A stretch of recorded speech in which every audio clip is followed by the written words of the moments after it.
When I came into this world, my life with my natural family was not to be. I was adopted out at 3 days old.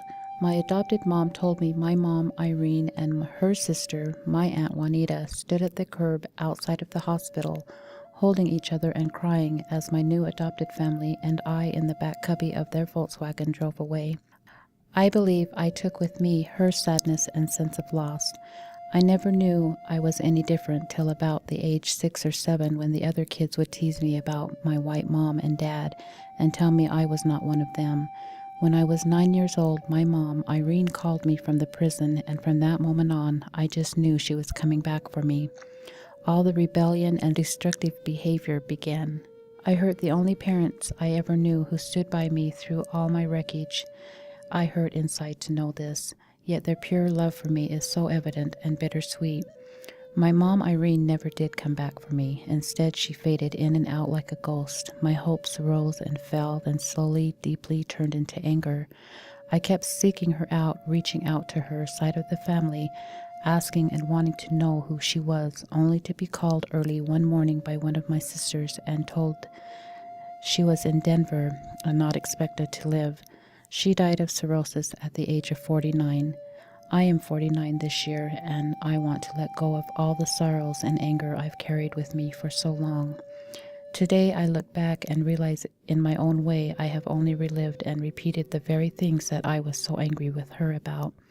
I know now she probably did the best that she could do in the life she lived, but what she may not have known was that I longed for her. I lost my identity and my place with my birth family, leaving me with a deep-seated abandonment and trust issues, unable to connect, so I too lost my way and repeated the alcoholism and addiction, lost my way for almost 19 years, trying not to feel and to be accepted and belong, and always failing.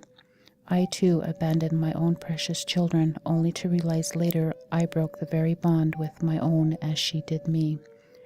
I grew up always having the sense of never truly belonging anywhere. I'm on the outside looking in between two worlds, sticking my foot into one for a time, then into the other, only to feel that I'm not truly one or the other with my identity. So I feel as though I've wandered in search of my home. A few months ago, I traveled back to my birthplace for a funeral. I stood in our family cemetery and was putting flowers on Irene's grave. And I told her, it's no more. I wanted to move on. I no longer blamed or wanted to carry the sadness any longer. I told her I loved her all my life without ever knowing her, because she is in my heart. I am her. She is me. And that would never change. I said a prayer for her to move on too. Today I'm asking for healing to come, for me to move on, to have peace, and to release that deep sadness so I can go back to work on my own wreckage of my past, my broken bonds with my children and family in a good way. For this to happen, I feel I need to honor both of my families, and for them to understand that just because I'm not with you or that I am does not mean I love you less or more.